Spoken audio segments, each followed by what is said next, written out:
1 degré de moins qu'hier qui brille sur Cotonou. Nous sommes à 31 degrés. Bonsoir, bienvenue au rendez-vous de midi. Votre instant pause et d'inspiration quotidienne, c'est le rendez-vous de midi du 21 novembre 2024. Bonsoir, bienvenue. Aujourd'hui, nous parlons comme tous les jeudis de bien-être. Nous parlerons des avantages de la pyrrhine. Oui, si vous ne les connaissez pas, c'est le moment de les connaître. Les pyrrhines, leur rôle, avantages et conséquences éventuelles sur la santé. Et puis, des astuces culinaires, vous en aurez encore aujourd'hui. On parlera forcément, comme tous les jeudis, d'un fait quotidien, des expériences quotidiennes. Bonsoir, bienvenue de nous. Boboé, Midoubé, cela fait exactement 11 mois que nous avons ce clip et qui fait déjà 350 000 vues sur YouTube. C'est avec ça que nous avons choisi de démarrer cette émission aujourd'hui. Et la première phase de notre émission, c'est bien-être.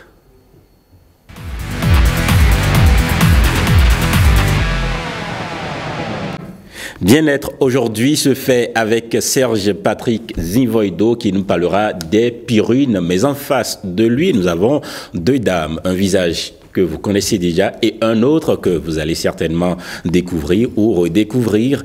Sophia Tosseni, bonjour. Bonjour Marcel, bonjour chers amis téléspectateurs, bienvenue à vous. Tout va bien? Oui, très bien, comme d'habitude. D'accord. Plein d'astuces aussi culinaires. En tout cas, on va y aller tout à l'heure. D'accord. Et Félicité Noukoui, bonjour. Bonjour monsieur. La pleine forme? Oui, on rend grâce. Vous rayonnez un peu, hein? Merci bien. Merci. Alors, ensemble, on va écouter les petits conseils du diététiste. On est d'accord? Oui. Pour commencer. Et après, on passera à la cuisine. Vous m'autorisez? Tu es prêt? D'accord. Serge Patrice Zinvoido, bonjour de nouveau. Bonjour, cher ami. Arrossi. Il faut prendre du temps avant d'appeler ton nom. N'est-ce pas? Quand même. Majestueusement. Ah oui. Alors, on parle aujourd'hui des pyrrhines. Oui, la pyrrhine, vous savez, c'est une forme de composant chimique qu'on retrouve dans les aliments et qui fournissent, qui fabriquent bien l'ADN et l'ARN. Alors, la pyrrhine, c'est localisé plus dans les protéines. Et quand tu les consommes, ça nourrit les cellules de l'organisme. Alors oui. Ça nourrit les cellules de l'organisme. Donc, les purines, c'est quelque chose de très important que nous devons avoir pour nourrir les cellules, les tissus et les membranes, surtout les cellules. D'accord. Mais quand on parle de pyrrhine, tout de suite, honnêtement, moi je ne sais pas de quoi est-ce qu'on parle. En fait, c'est dans quel aliment est-ce qu'on peut trouver la substance? Alors, les purines se retrouvent spécialement dans les aliments azotés, c'est-à-dire les protéines. Je prends les abats. Les protéines végétales? Les protéines, plus dans les protéines animales que les protéines végétales. Ok. Oui. Donc, et ça provoque, c'est-à-dire ça donne des conséquences après dans l'organisme. C'est ça? Les conséquences positives? Non, négatives. Ah bon? C'est ça qu'on appelle les douleurs articulaires. Quand les gens ont des problèmes des douleurs articulaires, quand tu leur poses la question psychope alimentaire, il faut, quand tu les écoutes, tu verras combien de fois tu consommes la viande. Il va répéter ça plus de 10 fois. Combien de fois tu consommes du poisson? 10 fois, 15 fois. Combien de fois tu consommes des œufs? Ah, ça c'est tous les jours. Combien de fois tu consommes le haricot? Peut-être cassoulet, le haricot rouge. Ah, j'aime Zampiti, j'aime les soyens d'âme qui vendent ça, j'aime manger. Alors ça se répète et finalement il y a les douleurs articulaires. Ouais. Parce que l'organisme en a de trop. Donc il faut limiter la consommation. Et la preuve, on n'est pas dans les portions. Je le dis toujours, on n'est jamais dans les portions. C'est ça. On déborde par rapport à notre âge. Par rapport à notre âge, on mange parce que ça a du goût.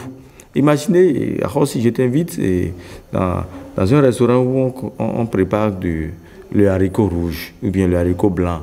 Et il y a du tsuzomi, il y a du fritu, il y a tout. Le premier jour, je t'amène, tu dis, ah, monsieur Zinvoido, c'est bon, hein, je te rends encore là-bas demain, ainsi de suite.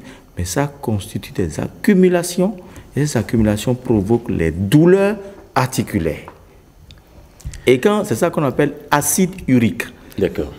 Les biologistes appellent ça uricémie. Ok. Uricémie. Alors, c'est un bilan qu'on ne fait pas souvent et c'est caché. Mais ça prend, ça dit, quand tu consommes tellement d'haricots, de viande, ça dit la norme c'est 35 à 70. Tu peux te retrouver banalement à 90 sans savoir. Et tu as tué les douleurs articulaires. Alors que la cause, c'est la consommation excessive des aliments riches en purine. Mais en alors protéines. Oui, en purine. En purine. Et de purine, maintenant, l'organisme transforme ça en protéines. Ah, ou bien de protéines en purine. En tout cas, quand vous mangez, ça veut dire que lui a besoin des cellules. Les purines ont besoin des cellules. Et quand tu consommes ces purines, ça se retrouve déjà dans les protéines. Et ça se transforme en purine. Et les cellules en bénéficient de ça pour jouer son rôle. De l'ADN, ARN. Mais quand on constate qu'il y a excès de ça, alors là, il y a un taux de purine très élevé. Dans les conditions où nous ne sommes pas dans l'excès et qu'on consomme les aliments riches en purine à un taux normal, quels sont les effets positifs? Les effets positifs, c'est que vous avez toujours un bon réflexe quand vous allez faire le bilan. Vous êtes dans les normes, c'est-à-dire la norme c'est 35 à 70, vous êtes peut-être à 50, vous êtes à 30, et là le médecin te dit attention, il faut consommer de viande, il faut consommer de temps. Voilà. S'il constate que tu es en dessous, c'est-à-dire peut-être tu es à 25, il dit commencez par consommer de la viande. Mais s'il constate que tu dépasses les 70, les 75, d'autres disent bon, c'est pas mal, continuer. Mais quand tu rencontres un diététicien nutritionniste, il remarque, il dit attention, tu as dépassé les normes, tu es à 75, tu es peut-être à 80, donc commence pas, il va te poser des questions et suite à cela, il dit bon, diminue la consommation de la viande. Aileron par exemple, poulet, il y a des gens qui aiment tellement le poulet et ils consomment le poulet, il y a de protéines, ça se transforme en purine et quand il y a l'excès, c'est-à-dire que les douleurs articulaires, il y a des gens même qui prennent voinzon avec œuf, tu vois, il y a une condensation de purine qui se transforme et là c'est les douleurs articulaires et banalement ils consomment des médicaments pour dire que j'ai des douleurs articulaires, c'est le palu, voilà des expressions qu'on sort, c'est le palu, on ne va même pas à l'hôpital pour faire un bilan et on invente une maladie seulement pour dire qu'on a les douleurs, qu'on a le paludisme, non. Alors, on va être clair sur les signes qui peuvent indiquer une consommation excessive de purine. Alors il y a gouttes, si certaines personnes goûtent, n'annoncent pas rapidement. Ça n'annonce pas les douleurs articulaires. Et plus tu négliges, ça commence par s'enfler. Au niveau des orteils ou bien, je sais pas, on trouve ça souvent chez nos frères qui sont, je ne vais pas appeler leur nom, vous les connaissez, ceux qui sont dans l'élevation des bœufs à tout moment là. Oui. Parce qu'ils sont proches de la viande. Et les pays sahéliens en général. Et ça a commencé aussi déjà au Bénin, dans les pays de l'Afrique de l'Ouest, ainsi de suite. Chez les personnes âgées. Les personnes âgées. Donc, on commence par sentir. Tu peux te lever le matin et difficilement pour plier la jambe, tu auras des douleurs articulaires. Quand tu marches un peu, tu sens des douleurs au niveau du genou. Et c'est ça, nos mémés, qui ont souvent, ils mettent peut-être un fil au niveau du genou. Et ils disent que ça me fait mal, c'est des douleurs. Voilà, fromage de soja, on prend ça avec akassa à tout moment. Voilà, ces douleurs sont là tranquilles parce que le soja est riche en protéines. Et donc, c'est-à-dire il y a une monotonie qui se répète en purine et l'organisme dit j'en ai marre. Donnez-moi la liberté pour que je puisse avoir une bonne articulation. Et chez les hommes, on a souvent la faiblesse sexuelle. Ça, je le dis, je sais de quoi je parle. Excès de purine dans l'organisme. Oui. Faiblesse sexuelle. Faiblesse sexuelle. Wow. Donc, il faut aller toujours faire le bilan uricémie. Ce n'est pas urée, hein. Uricémie. U-R-I-C-E, accent aigu, M-I-E. Combien de fois par an? Non, c'est quelque chose qui prend rapidement. Hein. Ce n'est pas affaire de parents. Hein. Surtout dans les métaux lourds. Ceux qui aiment les bières.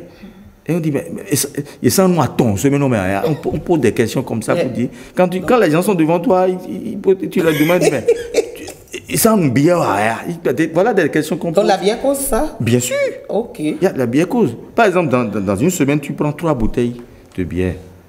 Et l'autre semaine, tu reprends. Et tu ne fais même aucune activité physique. Tu ne transmets même pas.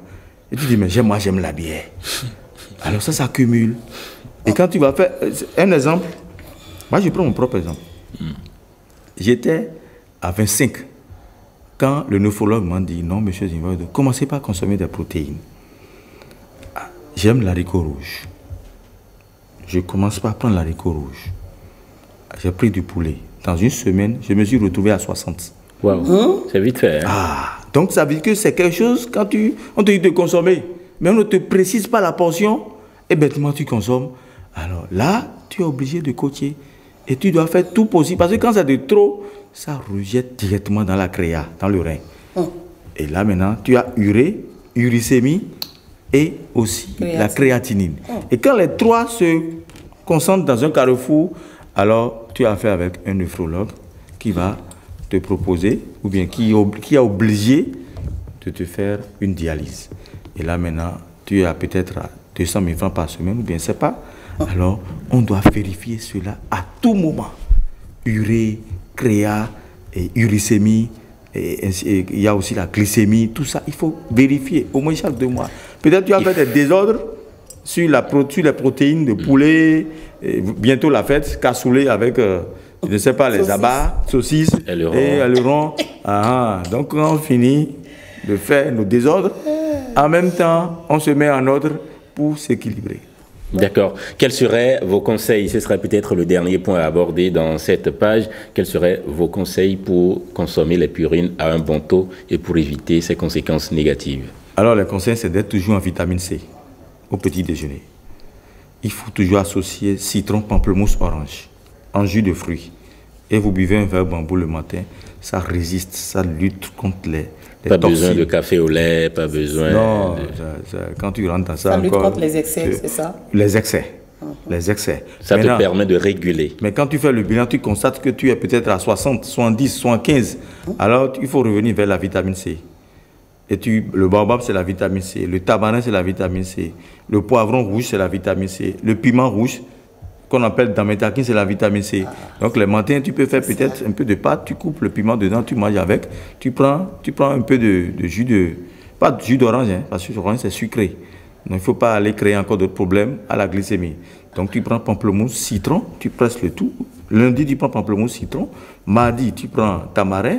Mercredi, tu prends baobab. Et tu alternes. Lundi, mardi, mercredi, tu alternes. Je pense qu'en moins de 2 semaines, tu retrouves encore un bon taux d'acide urique. Très bien. Voilà qui nous introduit directement à la cuisine. Voici la page Stop Flop Cuisine.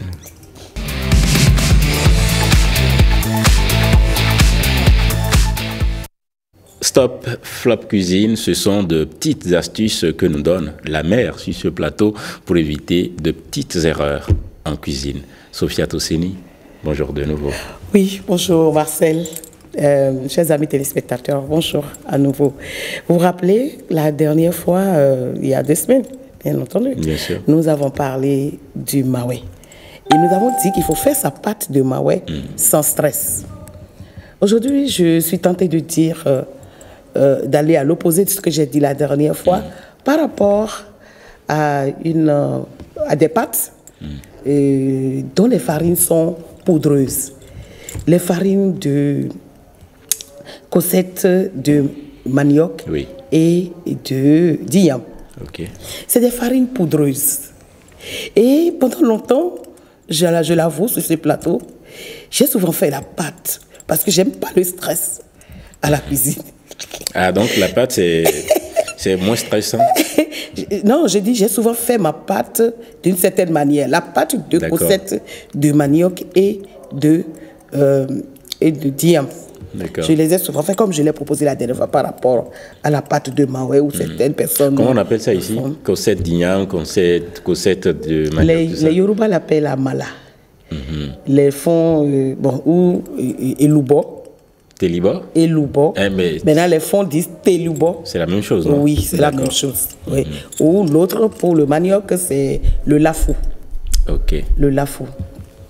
Donc, je suis venue aujourd'hui vous dire qu'il y a une manière de faire la pâte de cossettes d'igname ou de cossettes de manioc. Si on ne s'y connaît pas, on pense que faire des 2 manières donne le même résultat, mes amis. C'est 2 choses différentes. Quand vous faites votre pâte J'ai dit que c'est des farines poudreuses. Quand vous faites votre pâte de manioc, de cossettes de manioc ou de cossettes d'igname, comme vous faites la pâte de maïs, vous ratez quelque chose. Vous allez avoir une pâte, le résultat sera apparent. Oui, je dis bien apparent. Parce que tout à l'heure, vous allez voir, je ne sais pas si c'est déjà en cours. Mais ce ne sera pas vous allez voir, bon à manger, c'est ça? Vous allez voir. Oui, vous allez manger, mais je vous dis, c'est deux choses différentes. La pâte, comment on fait, comment on réussit. Et je n'apprends rien aux amis de l'autre côté. Vous parlez de qui? Je parle des amis du Septentrion. Qui aiment ça? Qui aiment ça. Je parle des amis du plateau, qui aiment le lafou. Vous ne verrez jamais quelqu'un du plateau vous faire un lafou. Non, il y a toujours des exceptions. Le lafou, même là-bas, on sort l'eau l'eau bouillante du feu et on réalise le lafou par terre. Comment est-ce qu'il faut faire? Pour le faire, pour réussir sa pâte de cossettes d'igname ou de cossettes de manioc, il faut aller directement, c'est-à-dire de l'eau à la pâte, pas de l'eau à la bouillie. Pas de l'eau à la bouillie. C'est-à-dire, tel que vous le voyez là, de l'eau vous avez chauffé. Directement à la pâte. Que vous avez mis votre eau à bouillir, l'eau bout. Une eau bouillante qui vous menace, de vous brûler à combien de degrés? Oui. Donc, c'est sans transition. De l'eau, on passe directement à la pâte sans prendre par la bouillie. Ça dit que lorsque votre eau commence à bouillir, vous diminuez l'eau. Mais il y a des risques d'avoir des grumeaux dedans. Le risque existe pour toutes les pâtes. Quand on veut faire une pâte, on la fouette. Mais il y a une manière d'éviter ça.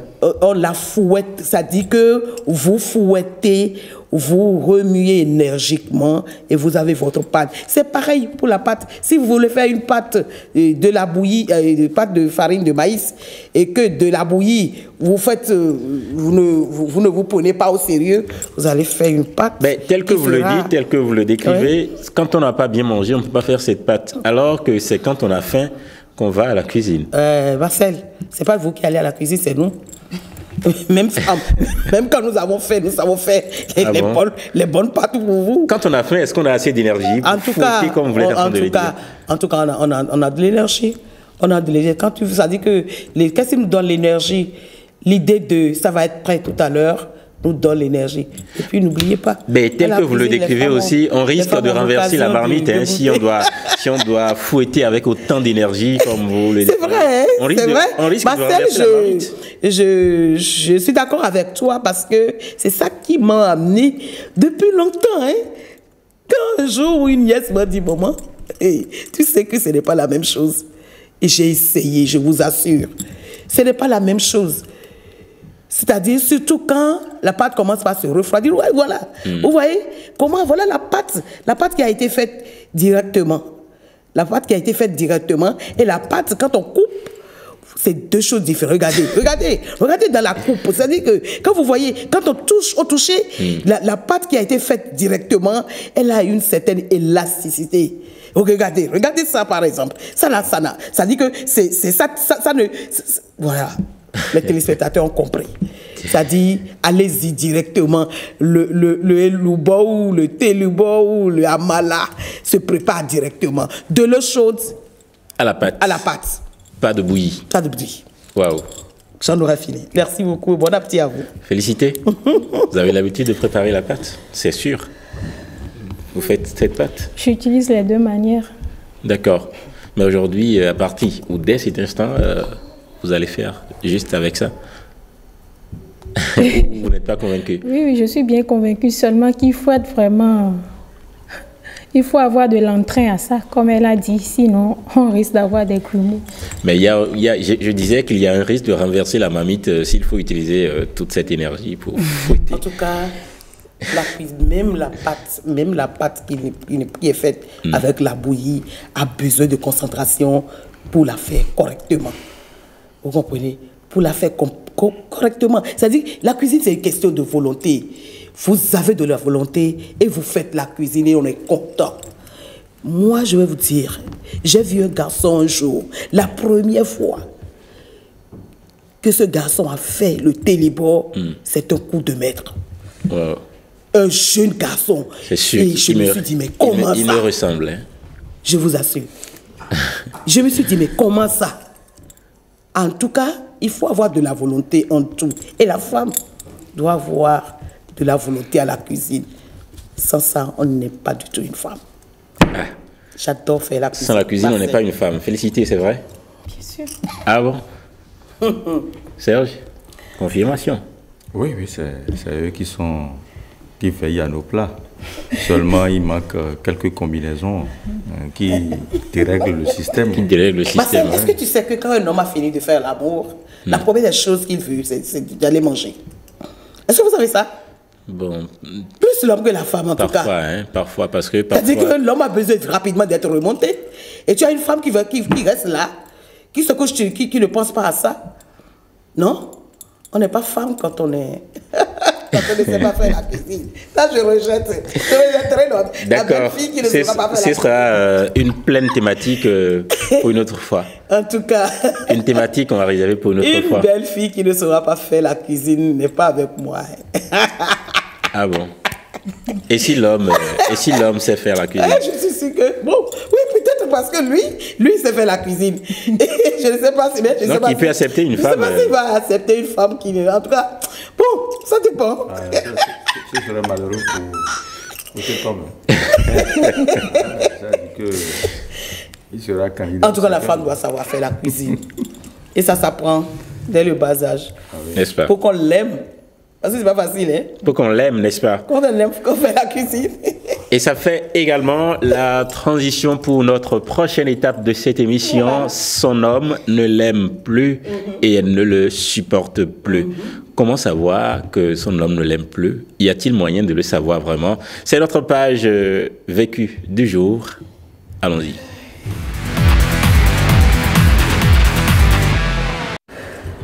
Il ne l'aime plus et elle ne le supporte plus. C'est de ça qu'il s'agit. Y a-t-il moyen de savoir qu'un homme n'aime plus sa femme? Y a-t-il moyen, Félicité, de savoir que votre homme ne vous aime plus? Merci, monsieur Marcel. À nouveau, bonjour à nos chers amis téléspectateurs. Moi, je suis Félicité Nkoui. Ben, ils vous connaissent déjà. Alors, je suis conseillère experte en soins skincare. Je vous aide à traiter les imperfections de la peau et à garder la peau en pleine santé. Oui. La santé avant tout. Ils savent tout ça déjà en vous regardant. Ok, merci bien. Concernant la thématique du jour, moi je pense que cette femme, elle-même, elle s'est mise, elle s'est jetée à l'eau.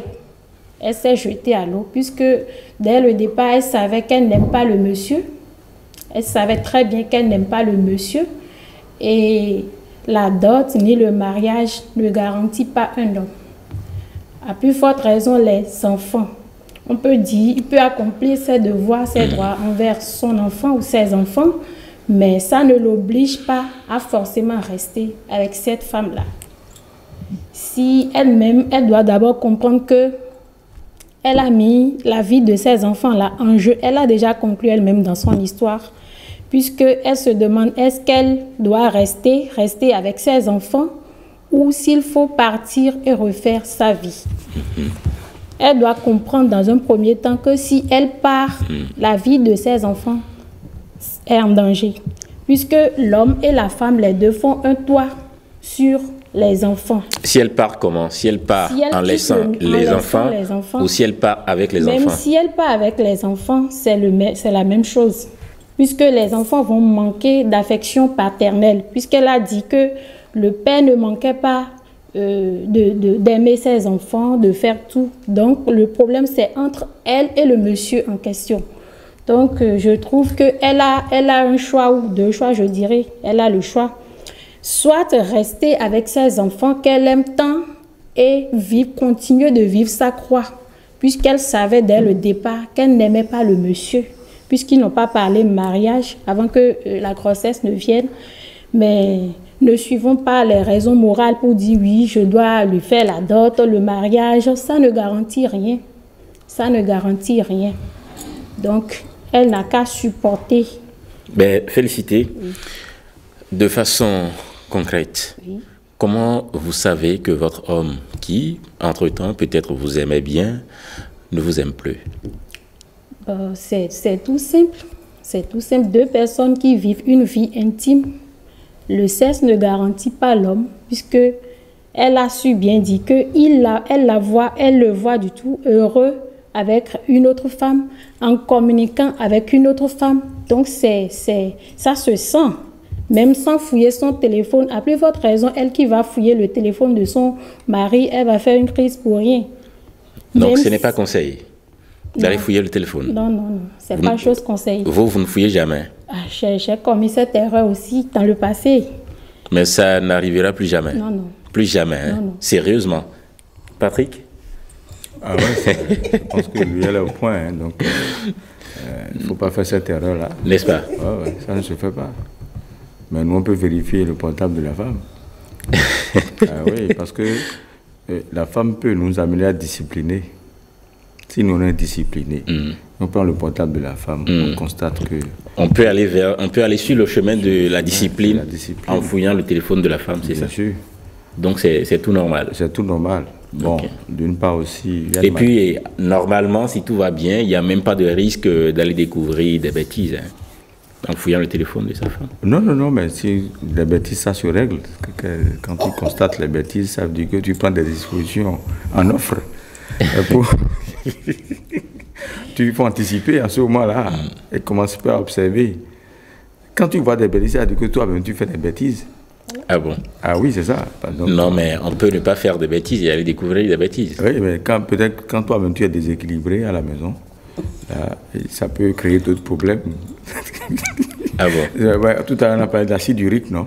Il faut corriger tout ça, il faut être au point. Et quand tu es au point, tu instaures une discipline. Être au point partout. Partout, voilà. C'est ça. Oui. Parce que ne pas être au point peut conduire votre femme à commettre des... Bien sûr, parce que c'est physiologique, hein, c'est un besoin physiologique. Et il ne faut pas en manquer, il faut cesser de... Justement, mais quand vous êtes conscient de cela, le soir. Quand en tant qu'homme, vous êtes conscient de cela, de votre état, et que vous allez découvrir des bêtises en griffe dans le téléphone de votre femme, ou même, je ne sais pas, vous allez surprendre des faits réels, et que vous-même, avant, vous savez que bon, je ne suis pas au point. Comment est-ce que vous réagissez? Non, je réagis d'abord en tant qu'homme. Il faut que je me pose, de savoir ce qui se passe. Je sais bien que c'est... Je fais d'abord du bruit. Un peu du bruit, on appelle ça du bruit diplomatique. Il faut mettre ta diplomatie dans le bruit pour voir le fond, quoi. Mais quand tu vois le fond maintenant, tu prends tes dispositions discrètes et tu appliques les lois dans la diplomatie. Est-ce que la dame a commis, je ne sais pas, une erreur? Est-ce qu'elle a fait, elle a fait des faux pas? Beaucoup de faux pas, Marcel. Amis téléspectateurs, elle n'aurait pas dû. Quand j'ai écouté cette histoire, à un moment donné, je me suis dit, quel est le problème de la dame? Quand je l'ai écoutée, surtout vers la fin, je me suis dit, mais est-ce qu'elle a vraiment un problème? Je voudrais d'abord lui dire que nul ne peut se prévaloir de sa propre turpitude. Le mariage, c'est comme une maison que nous voulons construire. Et qui doit avoir une fondation solide si cette maison, on n'a pas envie qu'elle s'écroule. Du haut de mes presque 60 ans, je rejette l'idée d'être épousée. C'est pas extraordinaire, parce que je me plais bien là où je suis. Ah bon? Marcel. Aucun doute là-dessus, en tout cas. Mon âge, une femme de mon âge que je suis là, je rejette l'idée qu'un homme m'épouse aujourd'hui par devoir moral. Ça n'a rien. Ça dit que ce que ça veut dire, c'est qu'on ne t'épouse par pitié. Écoutez, je suis moi une femme. Je trouve un homme. Elle dit bien qu'elle aime cet homme-là. C'est déjà heureux. Mais qu'est-ce que vous vous êtes dit, l'homme et toi, pour que un jour, tu décides de descendre ton caleçon pour lui. À quel moment? Non, c'est sérieux. Ouais. À quel moment une femme doit décider de coucher pour la première fois avec un homme qu'elle a rencontré?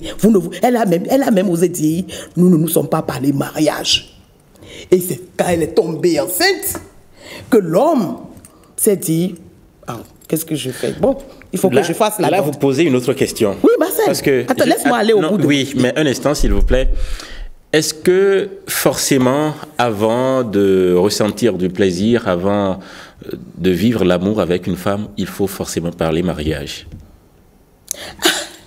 Voilà, justement. Ça, moi... Il y a plusieurs types de relations, n'est-ce pas? Quand on est jeune fille et qu'on veut aller au mariage, puisque c'est ça, le problème se pose maintenant. Quand on est jeune fille et qu'on veut aller au mariage, on doit passer par là.